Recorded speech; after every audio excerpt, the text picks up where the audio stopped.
Good morning. Okay, I have two cameras here and here. Good morning, good morning. I hope that everyone is all right and you are ready to start this week. Let me check if everything is okay. I hope that everything is okay. We haven't seen each other for a while.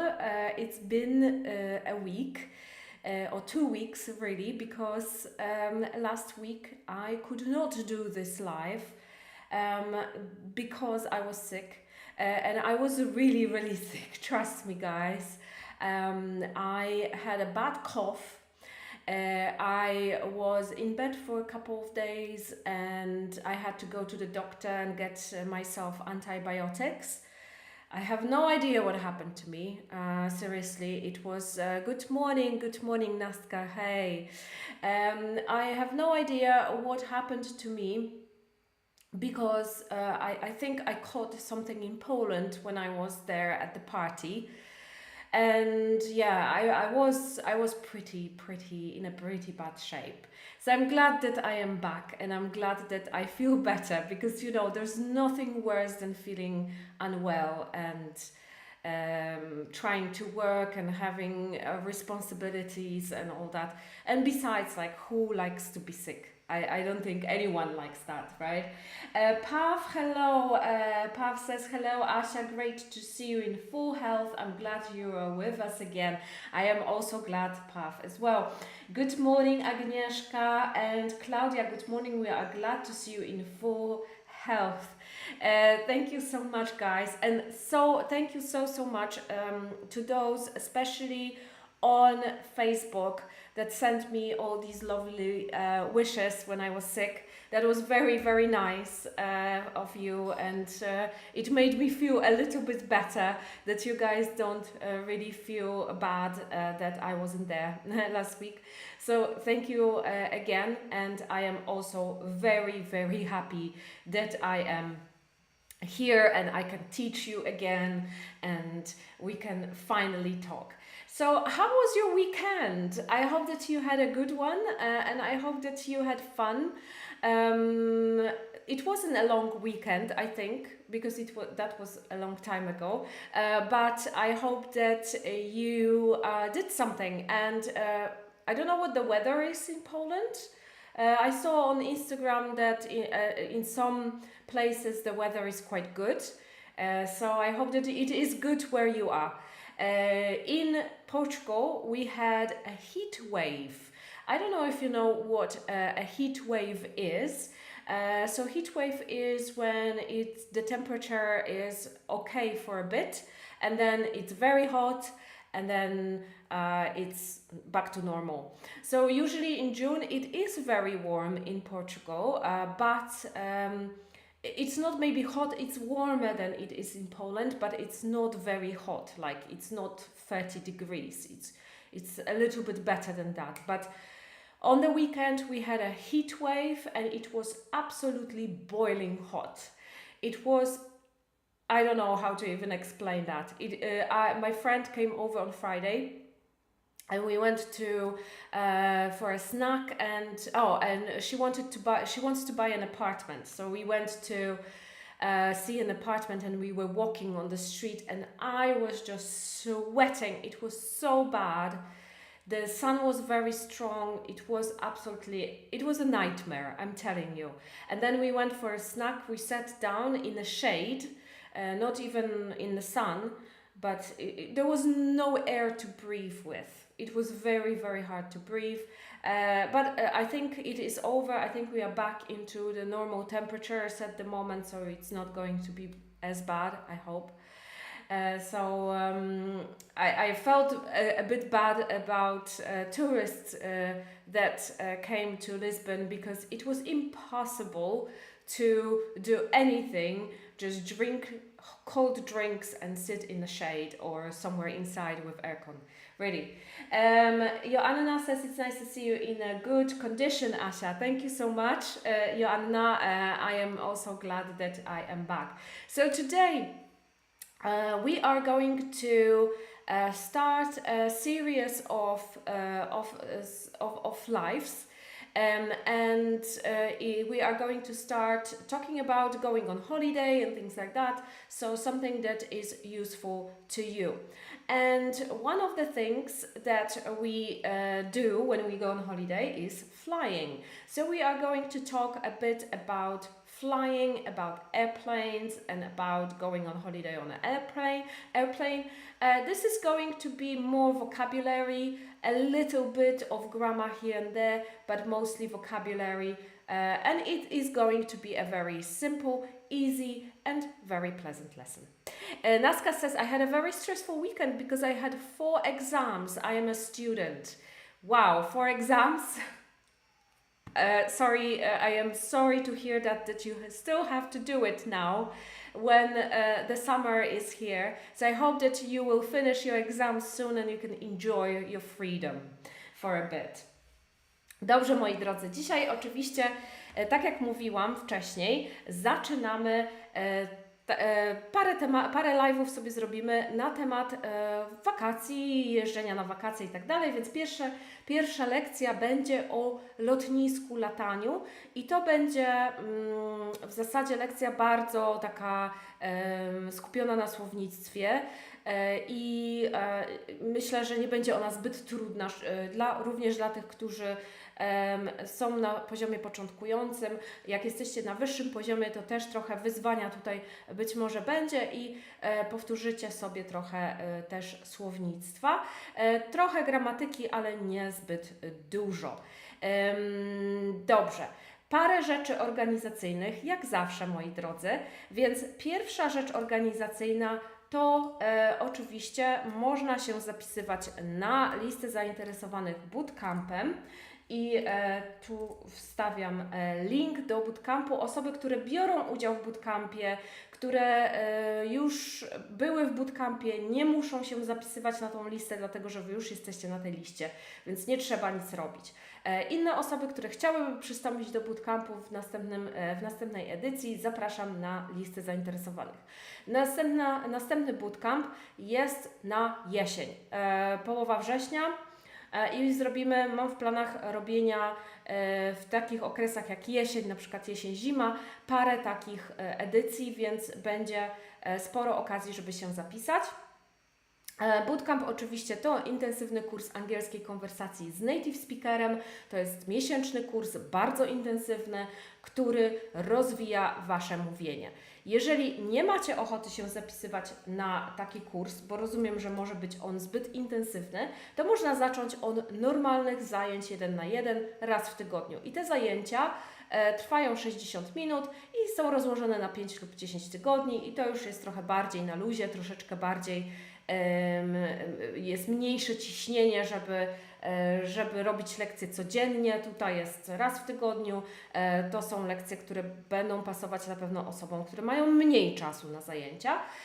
No i oczywiście też tutaj rozwijamy Wasze umiejętności konwersacyjne, czyli mówienie w języku angielskim, przełamywanie barier, rozwój konwersacji tylko i wyłącznie i przede wszystkim.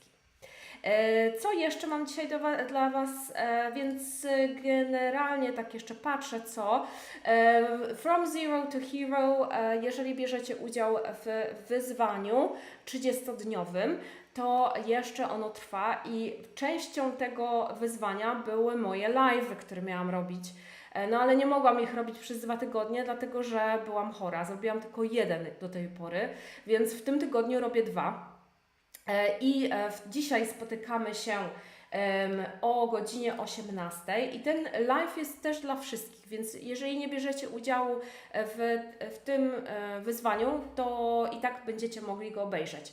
I to będzie live, który pojawi się na Facebooku i na YouTubie. Na Instagramie niestety nie, bo tam Instagram nie daje mi tyle możliwości, więc na tych dwóch kanałach OK English.pl na YouTubie dla tych, którzy na Instagramie się tutaj pojawiają. I dzisiaj będziemy rozmawiać o the, i n, czyli o zmorze każdego Polaka i o czymś, z czym dużo osób ma problemy. A w czwartek zrobimy sobie krótką lekcję na past simple. Te live'y są krótkie, treściwe, one po prostu chodzi o to, żeby tylko wytłumaczyć Wam, o co chodzi, żeby Wam też dać szansę na to, żeby się zapytać, dopytać, sprawdzić, jak coś się używa. Więc jak nawet nie bierzecie udziału w tych live'ach, a macie problem, czy na przykład nie do końca wiecie, jak pewnych rzeczy się używa, to w tym tygodniu będziemy sobie o tym mówić. I przy okazji też polecam Wam okenglish.pl na YouTubie przede wszystkim.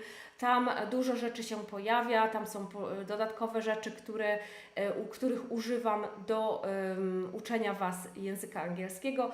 I też na Instagramie okenglish.pl, jeżeli chcielibyście dołączyć.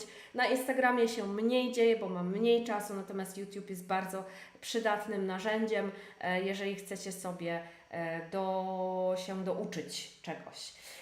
Co tutaj jeszcze? Izabela, hello everyone, nice to hear you, good morning, and a Facebook user, I don't know who that is, but hello to you too. Okay, first question is, do you like traveling by plane? Do you like traveling by plane? Let me know in the comments. Do you like traveling by plane? Do you travel? Do you fly a lot when you go on holiday? Do you look for cheap flights, for example, and then you book it and then you go somewhere? I do it a lot, I must say, and this week I am going to Athens, to Greece, so I am very excited about it. So I do buy cheap flights a lot, and I try to go somewhere a couple of times a year, usually city breaks. Because of the fact that I go to Thailand at the beginning of the year and I spent a lot of time there, so it's less time and less money during the year, but I do try to do that. I don't like flying. I think I am very scared of flying. I don't feel comfortable on the planes. Usually planes scare me. I feel like I am trapped in a can, but also and I have sometimes depends on the flight, but sometimes when there are turbulences, which I hate, really the worst thing that can happen to me, turbulences, I get panic attacks and I am really very scared. But you know, I think that I'm going to get to the place, I'm going to relax and it's going to be nice, and then I calm down a little bit. But it does scare me. It's not comfortable for me, and I think it's very scary. So let me know if you also feel this way.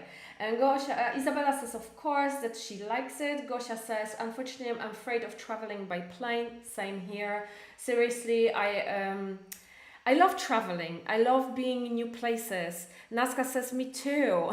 Good to have some people who also are scared. Because, you sometimes, let me just move this camera a little bit in the middle. So it's good to have someone who shares your fear. I think it is scary for me, but I do it because I love traveling and I love, I love food, right? I love eating. So one of the reasons why I travel is to go and eat something good. So then I think about, okay, I'm just gonna go there, I'm gonna be there, and I'm gonna eat something nice, and it's all gonna be fine.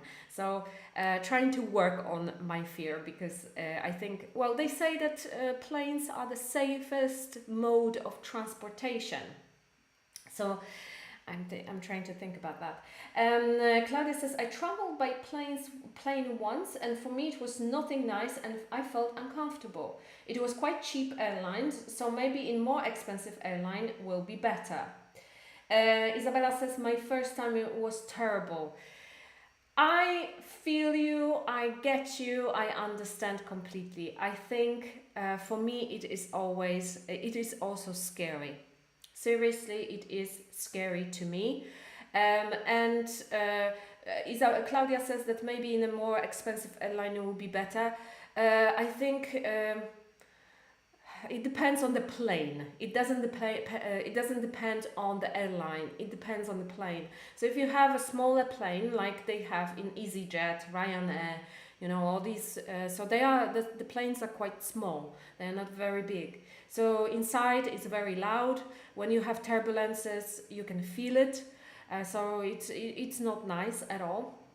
When you have a bigger plane, it is a little bit less scary. It is quieter, although it's still loud. But the turbulences are not so hard and you don't feel them very much when you have smaller ones, small turbulences. So, you know, it depends on the plane. I flew with Emirates, a very good airline, and I flew once with the double-decker, czyli dwupiętrowy, we say in, for example, for buses, also in England, double-decker buses. So it was a double-decker plane, and it was absolutely amazing. You could not feel anything. It was really, really nice. But with smaller planes, of course, not so easy, not so nice. Good morning, Monica. And Monica says, farther you fly is more pleasant. I love to fly across the ocean.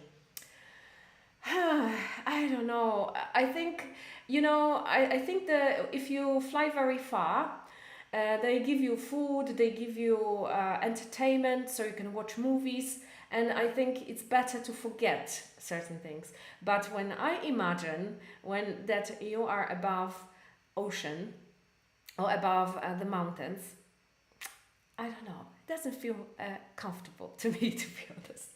I don't know how you guys feel it, but you know, not so nice to me. Okay, so we are going to talk a little bit about vocabulary that we have at the airport. And first, we will take a short quiz, my dears. So we will have a look at a few words, and I wonder if you know them. So the first one is hala przylotów. Jak powiemy hala przylotów po angielsku? Na Facebooku i YouTubie macie na ekranie dwie opcje. Na Instagramie nie macie, ale możecie napisać, jeżeli wiecie, jak jest hala przylotów, to zapraszam Was do tego, żeby wpisać w komentarz. Natomiast inni mają dwie opcje. A. Departures i B. Arrivals. Sorry.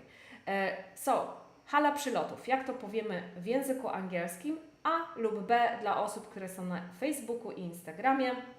O, widzę, że tu jeszcze są dwa komentarze, jeszcze przeczytam. Was zapraszam do tego, żeby wybrać, które to będzie hala przylotów. Jana says, I like flying not too much because I feel a bit confused in very big terminals.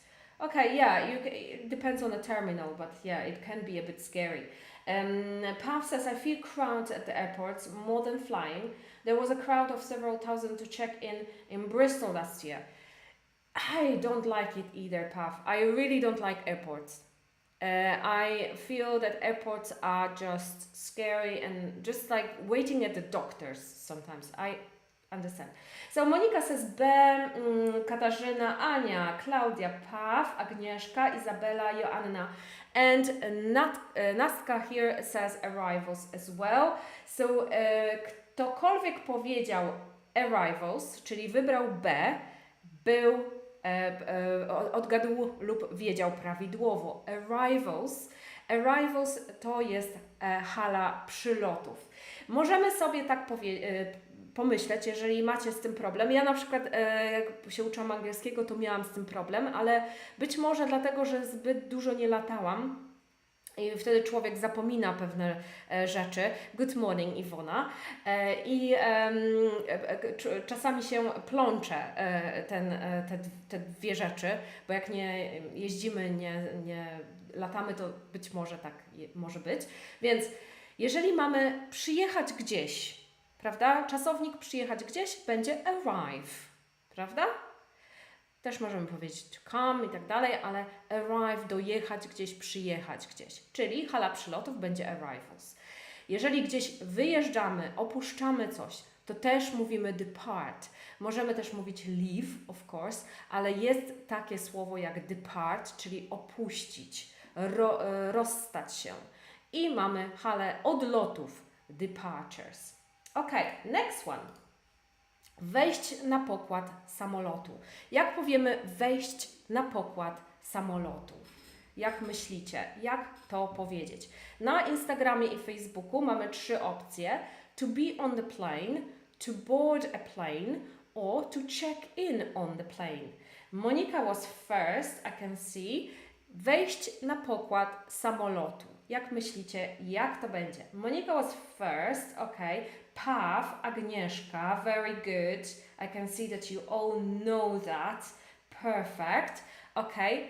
And Joanna, perfect. Katarzyna as well. Yes, to board a plane. To board a plane. To board something, czyli wejść na pokład czegoś. Też na pokład statku, na przykład to board a ship. Też możemy mieć, no i bardzo często mamy też na lotniskach boarding. Nie? Jest coś takiego boarding, czyli wejść na pokład. Boarding will start in 5 minutes. Na przykład takie są ogłoszenia, czyli wejście na pokład samolotu rozpocznie się za 5 minut. Tak? Czyli to board a plane. Board jest oczywiście, ma bardzo dużo znaczeń, może oznaczać deskę, może oznaczać też właśnie wejście gdzieś gdzieś tam. I jeżeli mamy wejście na pokład samolotu, to będzie to board a plane. Zauważmy, że tam nie ma on, prawda? Tylko board a plane. Next one. Twój bilet, który pozwala Ci na wejście do samolotu, to a fee, a boarding pass or a check-in pass. Naska says to board a plane. Very good. Perfect. Well done, Naska. Okay. So, how will we say, how do we call the ticket that allows you to board the plane? So, on YouTube, on Facebook, you have 3 options. You have a fee, a boarding pass, or a check-in pass. Isabella was first. Perfect. Katarzyna, well done. Anna says it is C. Okay, so Naska says it's a boarding pass. Very good. Ktokolwiek wybrał B, czyli a boarding pass, miał rację. A boarding pass oznacza, to jest właśnie ta karta pokładowa, tak zwana, tak, ten Twój bilet, który pozwala Ci wejść na pokład samolotu. To jest bilet, czyli możemy go nazywać ticket, jak najbardziej. Natomiast kiedy będziecie wchodzić na pokład samolotu, to stewardesa przy wejściu, jak na przykład nie będziecie go mieli wyciągniętego, to zapyta się albo powie Wam: Can I see your boarding pass, please? Tak? Ona nie powie ticket. Ok? Czyli mimo, że to jest ticket, to jednak jest to boarding pass. To jest specjalna nazwa właśnie na taki bilet, który pozwala Wam na wejście do samolotu. Ok, and the last one. Jeśli lecisz gdzieś daleko i masz przesiadkę po drodze, to jak nazywamy tą przesiadkę? Czyli jedziemy gdzieś, lecimy gdzieś i mamy na przykład 15-godzinny lot gdzieś tam, ale w połowie tego przesiadamy się w jakimś miejscu, na jakimś innym lotnisku międzynarodowym. Jak nazywamy tą przesiadkę? Jak nazywamy tą przesiadkę? Na YouTubie i Facebooku widzicie 3 opcje: a layover, a stop or a pit stop. What do you think? How do we call a stop when we have to change into a different flight, for example, right? So if you fly somewhere for a very long time and in the middle you have a stop somewhere and you have to change the flight to a different airline or different destination. Anna was first, so Anna is the only one that knows for now. So we have again 3 options: a layover, a stop or a pit stop. What do you think? Naska says a stop and a question mark. Isabella maybe C. Monica, never heard. If I guess, I will say transfer, but there is no such an option. Okay, this one is difficult. Naska says I'm not sure. So this one is difficult. A is the correct answer, a layover. Okay? Znowu mamy coś, co w zasadzie zdarza się tylko przy lotach. I w innych przypadkach będziemy mieli change przeważnie, czyli jeżeli mamy autobus albo pociąg albo coś takiego, natomiast przy lotach to jest layover. I też jest, tutaj widzę, że podzielone na Facebooku, YouTubie są opinie. Niektórzy mówią A, niektórzy mówią C, niektórzy mówią B. A jest poprawną odpowiedzią. A layover to jest właśnie ten przystanek gdzieś tam w połowie. Czyli na przykład jak ja lecę do Tajlandii, to po drodze przeważnie mam przesiadkę w zależności od linii i to różnie bywa. W Lizbonie lecę na przykład do Stambułu i tam się przesiadam na lot już do Bangkoku na przykład, tak? I na przykład takie layover może trwać od, wiecie, 2 godzin do 8, 9, czasami nawet 1 dzień, różnie to bywa, więc zależy. Marek says a stopover. Yes, you can also say a stopover. Monika powiedziała, że może powiedzieć transfer. Na lotnisku, jak będziecie się przesiadać, to będziecie mieli znak, że jest transfer. International transfers na przykład będzie napisane i wtedy to jest właśnie, to nie jest przesiadka jakby, ale to jest transfer, czyli Wy będziecie musieli po prostu podążać tymi znakami do miejsca, gdzie możecie się przesiąść, czyli nie wysiadacie z lotniska, tylko zostajecie na lotnisku, zostajecie w hali odlotów i tymi znakami idziecie na swój transfer. To nie będzie nazywane layover. Natomiast kiedy rozmawiamy lub kiedy gdzieś tam na lotnisku jest jakieś ogłoszenie, to bardzo często będą się pytać, będą mówić, gdzie jest Wasz layover albo gdzie jedziecie dalej. Stopover może być nawet kilkanaście dni, Marek mówi, może być jak najbardziej w zależności od tego, jak sobie wybieracie to i jak chcecie sobie zorganizować podróż. Okay, good. So we are going to have a look at some words that we mentioned here. So on Facebook and YouTube, you're going to see a screen with the list of words. On Instagram, there is no option like that for now, so you have to listen. So the first one is arrivals, right? So we had arrivals and departures. So we had arrivals, and arrivals is a place where you arrive, right? So when you arrive at the airport, you will exit at arrivals. So also in Poland as well, you have hala przylotów, hala odlotów, but it will also say it in English, and it will say arrivals. So as an example, Susan, can you wait for me at arrivals, please? Right? Arrivals, czyli znowu od słowa arrive, dojechać, przyjechać gdzieś, arrival, czyli przyjechanie, dojechanie gdzieś, a arrivals mamy w liczbie mnogiej po prostu. To board, czyli to board, to już mówiliśmy, tak, jako czasownik oznacza wejść na pokład gdzieś. To go on a plane lub to go on a ship, on a boat or something like that as well, we can also say.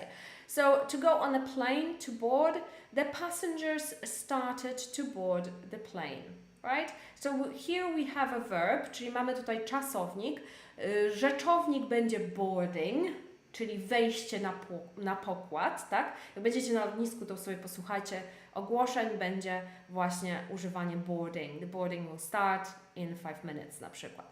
Boarding pass, this is your ticket. Again, we can use ticket, but the stewardess or someone at the airport that you will talk with you, they will not use the word ticket. They will use the word or the words boarding pass. Please have your boarding pass ready for inspection. This is what they use at the airports. Please have your boarding pass for inspection. Zauważmy, jakie to jest fajne zdanie. Czyli proszę przygotować ten bilet czy kartę pokładową do weryfikacji na przykład. Nie wiem do końca jak po polsku jest to ogłoszenie, jak to wygląda. Natomiast po angielsku będzie please have your boarding pass ready for inspection. Carry on luggage. Carry on luggage. Carry-on luggage is a luggage that you can take with you on the plane. So a very popular thing right now, of course, because very often the airlines, they reduce the amount of luggage we can have, right? So many of us travel with a hand luggage or carry-on luggage because we don't want to pay, of course, depending on where you go. But to be honest, like I used to travel with a very big suitcase everywhere. Right now, I can really pack for 2 weeks in a small tiny suitcase, and it's not really a problem for me. And I learned that, and I'm sure many of you do the same. So carry-on luggage or a hand luggage, czyli tutaj mamy dwa w zasadzie wyrażenia na bagaż podręczny. Może być to hand luggage lub carry-on luggage. Bardziej, być może trochę bardziej profesjonalne, że tak powiem, wyrażenie na bagaż podręczny. So you can have one carry-on luggage, one piece of carry-on luggage as well. Tutaj o czym taki gramatyczna rzecz, o czym warto wspomnieć, to luggage, słowo luggage jest słowem niepoliczalnym, czyli będziemy mieli na przykład słowo much with luggage, I don't have much luggage na przykład i też nie będzie, chyba że będziemy mówić, że to jest jedna część, jakby powiedzieć one piece, to wtedy a piece of luggage możemy dać, natomiast jeżeli mówimy o luggage tak bez tego, bez jednostki, czyli na przykład bez one piece, to będziemy mieli po prostu luggage bez przed, czyli to jest rzecz niepoliczalna. Next one, check-in. Check-in. Check-in is a place where you give your luggage or an activity when you notify the airline you are ready to travel. Okay? So check-in może być czasownikiem lub może być rzeczownikiem. Czyli może być to miejsce, gdzie się meldujemy na lot, czyli na przykład tam, gdzie stoimy w kolejce, tak? Stewardessa tam wklepuje nas w system, daje nam nasz boarding pass, tak? I możemy wtedy przejść na przykład przez bramki bezpieczeństwa, ale też może być czasownikiem, czyli możemy powiedzieć, że I need to check in or I am checking us in na przykład. Jeżeli robimy to online, to też możemy powiedzieć, że I am checking in. W zależności, czy to jest miejsce, czy to jest aktywność, jakby czasownik, jeżeli chcemy użyć czasownika. I need to check in a day before the flight, czyli tutaj mamy czasownik i check in is open until 8 a.m., czyli mamy tutaj rzeczownik. Marek pyta, jak tutaj są często lekcje, czy są za zaawansowanych. Marku, spotykamy się co poniedziałek o 9 z paroma wyjątkami, jak czasami coś tam mi wypadnie, ale przeważnie jest poniedziałek o 9 i są też dla awansowanych. Tak, ja się staram je mieszać. Czasami jest tak, czasami tak. Także zapraszamy, mój drogi, zapraszamy. I też są dostępne wszystkie lekcje później, możesz sobie później obejrzeć, jak nie masz teraz czasu, bo wiem, że to jest taka godzina, gdzie dużo osób nie ma czasu. Czyli next one is delayed. Delayed.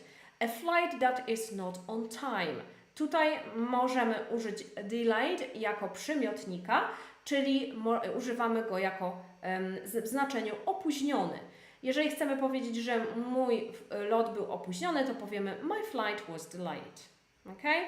Czyli używamy go jako przymiotnika opóźniony, delayed. Layover, we had a layover before. Marek said stopover, which is also good to use. A stop between flights. I'm going to Thailand and my layover is in Dubai, for example. Okay, so we have arrivals, to board, boarding pass, carry-on luggage or hand luggage, check-in, delayed and layover. Okay, so let's have a look at a short text, just so for practice purposes. My flight to Thailand was delayed. My layover was in Dubai. When I arrived, I was told that the next flight to Bangkok was the next day. So I stayed one day in Dubai. I only had a carry-on luggage, so I went out straight away.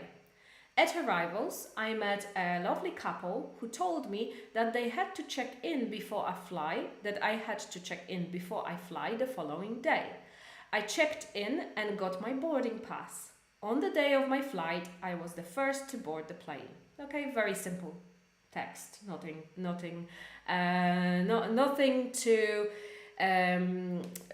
too complicated. So my flight to Thailand was delayed, czyli był opóźniony. Jeżeli jest opóźniony, no to oczywiście zmieniamy czas i mówimy is delayed. My layover, czyli ten przystanek pomiędzy lotami, my layover was in Dubai. When I arrived, I was told that the next flight to Bangkok was the next day. When I arrived, czyli kiedy doleciałem, kiedy przyleciałem, right? Możemy powiedzieć when I came to Dubai, ale przeważnie, kiedy mówimy o środkach transportu i kiedy bierzemy jakiś środek transportu i dojeżdżamy gdzieś, dochodzimy gdzieś, to przeważnie mówimy arrive, tak? Czyli to jest trochę lepsze słowo niż na przykład come. So I stayed one day in Dubai. I only had a carry-on luggage. So a carry-on luggage, mówiłam Wam, że jest jest niepoliczalny i nie stawiamy e. Jeżeli postawiamy e, to znaczy, że mieliśmy tylko jedną walizkę, jeden plecak. So I went out straight away. At arrivals, I met a lovely couple who told me that I had to check in before I fly the following day. Czyli check-in tutaj mamy jako czasownik, nie jako rzeczownik, czyli nie jako miejsce, ale jako czynność, czyli coś musiałem zrobić. Check in before the flight. I checked in and got my boarding pass, czyli mamy ten nasz bilet, boarding pass. On the day of my flight, I was the first to board the plane. To board, czyli wejść na pokład samolotu. Okay, good. So let's take one more quiz and see how much you remember. Okay, so the next question.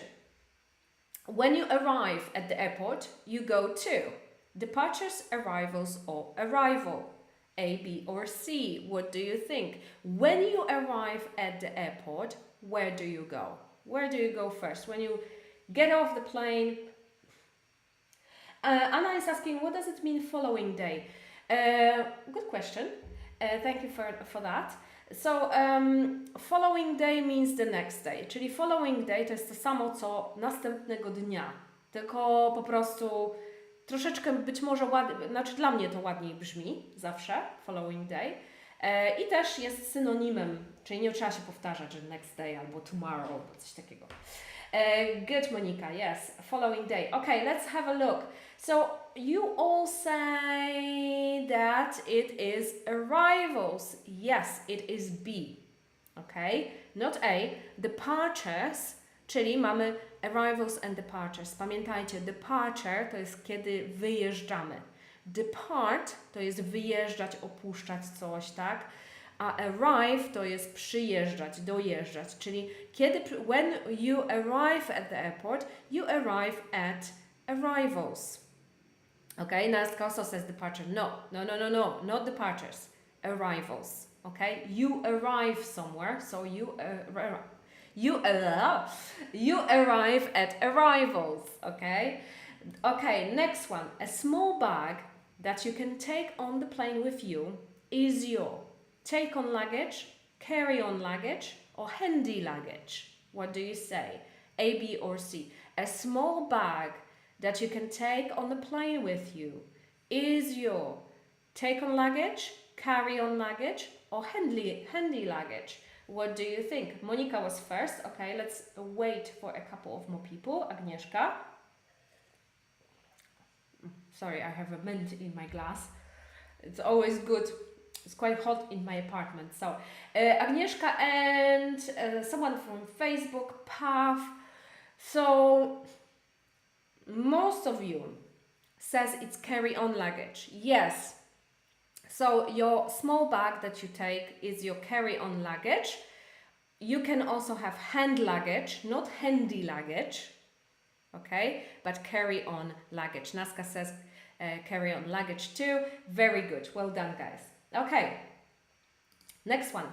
I'm sorry for being so late. My flight was delayed, decancelled, or departed. I'm sorry for being so late. My flight was... to my camera. I'm sorry for being so late. My flight was delayed, decancelled, departed.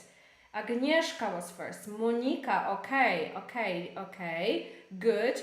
One more person. Pav, okay. Good. Yes, my flight was delayed, of course. Czyli opóźniony.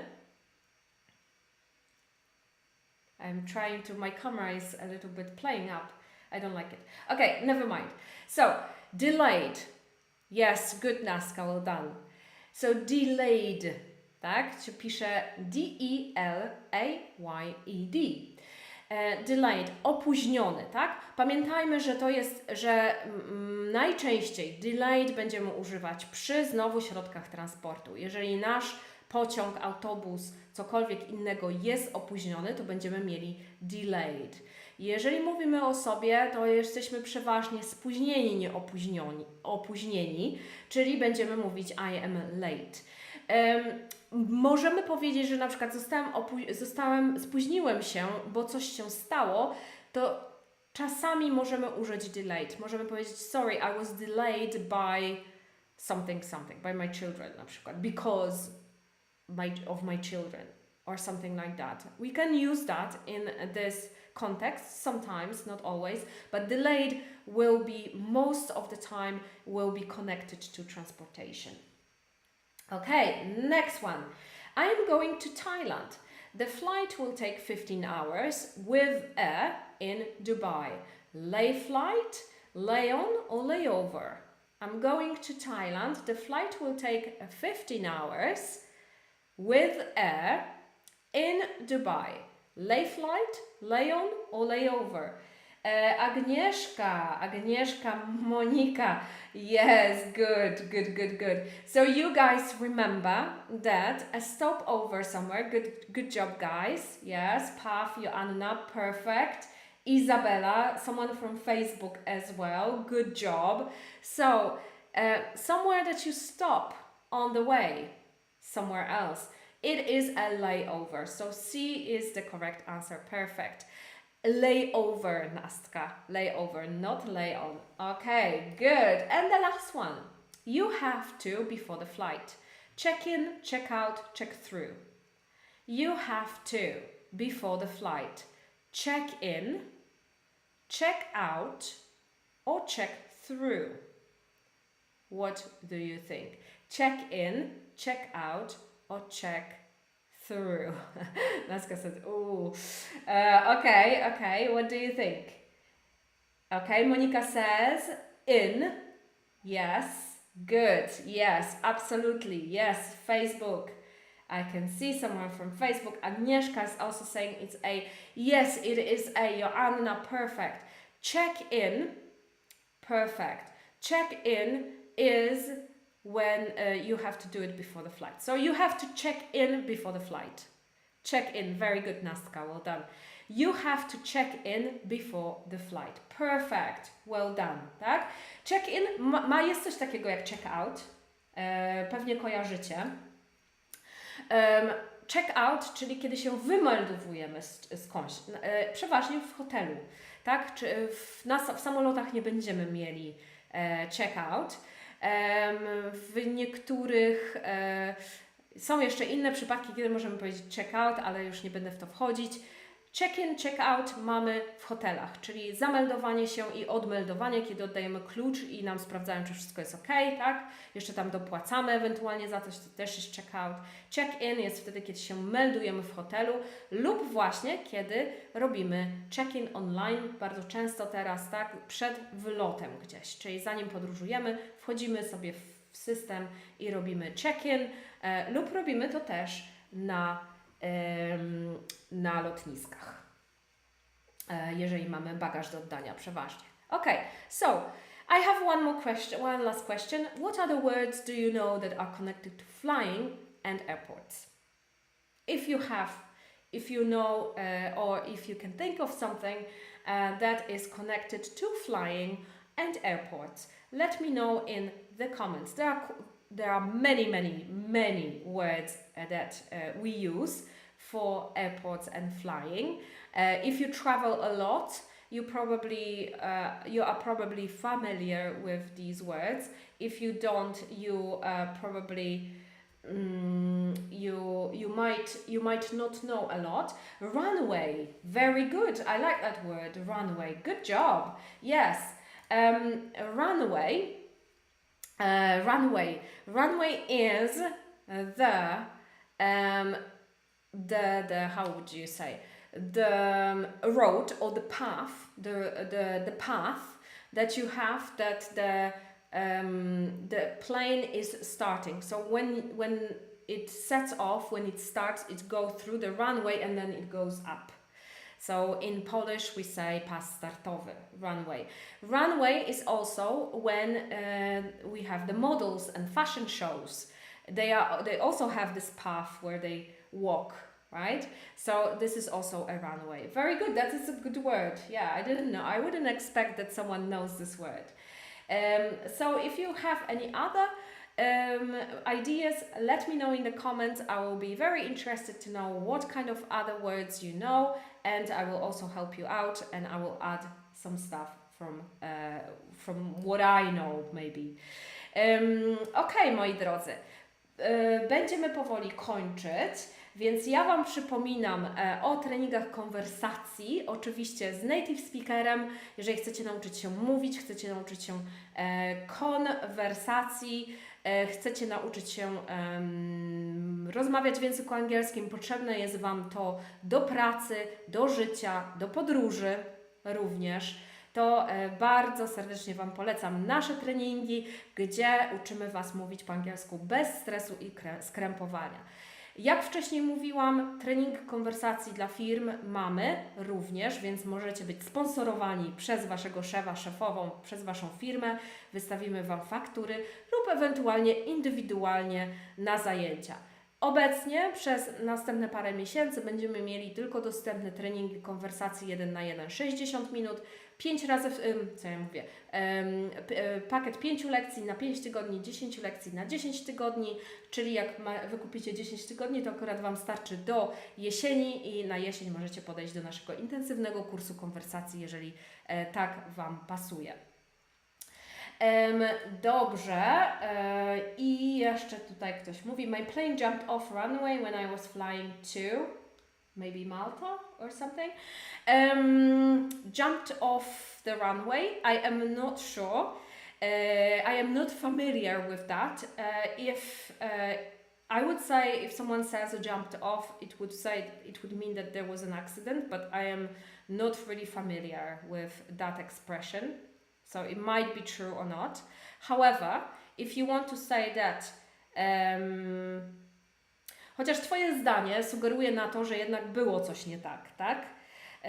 Jeżeli Twoje zdanie, bo ja do końca nie jestem, nie znam się do końca na wszystkich wyrażeniach związanych jeżeli są na przykład to wyrażenia, które znają piloci i stewardesy, to nie jestem pewna, więc nie wiem, czy jest coś takiego jak jump off a runway. Natomiast jeżeli chodziło Ci o wystartowanie z pasa startowego, to będzie take off. Znowu kolejne wyrażenie, które będziecie słyszeć przez ogłoszenie. Dokładnie, Iwona, take off, czyli start samolotu. Możecie powiedzieć start, możecie powiedzieć fly off na przykład, ale najlepsze wyrażenie do mówienia, że startujemy, będzie take off. I jak na przykład jesteście w samolocie i jest ogłoszenie od pilota, że będziemy startować, to przeważnie pilot mówi na przykład crew, please get ready for take-off, czy coś takiego, tak? For take-off. Czyli mówi do załogi, nie do pasażerów, tylko crew, czyli mówi do załogi, załoga, proszę przygotować się do startu. Będzie to, jeżeli mówi to po angielsku, to użyje słowa take-off. Warto zapamiętać sobie takie właśnie słowo. The plane was stopped on the grass. Okay. See, I wasn't sure. It never happened to me. luckily, but if it happens, then it jumped off. I was thinking that it means that. I wasn't familiar with that. So thank you very much for this. Naska says, thank you for today. I like your tattoo on your arm. Have a nice day. Thank you so much. Okay, so guys, thank you very much for today. Next week, I am going on a short holiday and I will probably not be able to do the live together with you. If I do, then it will be unofficial, so there won't be any announcements on Facebook. So don't worry. If I'm not here next week, please don't worry. We're going to have it in 2 weeks. W następnym tygodniu wybieram się do Aten, do Grecji na przedłużony weekend. Nie wiem, czy będę w stanie zrobić w poniedziałek rano live'a, więc jeżeli mnie nie będzie, proszę się nie martwić. Zrobimy go sobie jak wrócę. Po prostu nie jestem pewna, czy dam radę się zorganizować, bo mamy w poniedziałek powrót, więc może być tak, że po prostu nie dam rady tego zrobić. Więc proszę nie panikować, jakby co. Ale przyjdźcie, zobaczcie, czy będę. Jeżeli mnie nie będzie, to znaczy, że mnie nie będzie. A jak będę, to będę. Okay? Let's do it like that. Thank you very much, everyone. It was a lovely teaching you here. Thank you very much, Monika. Thank you, Izabela, Agnieszka, Nastka. Thank you all for coming today. It was a pleasure as always. You all have a good week ahead of you. A lovely, lovely Monday. And I hope to see you next week or in 2 weeks, you know. So first I'm going to say goodbye to Instagram. Okay.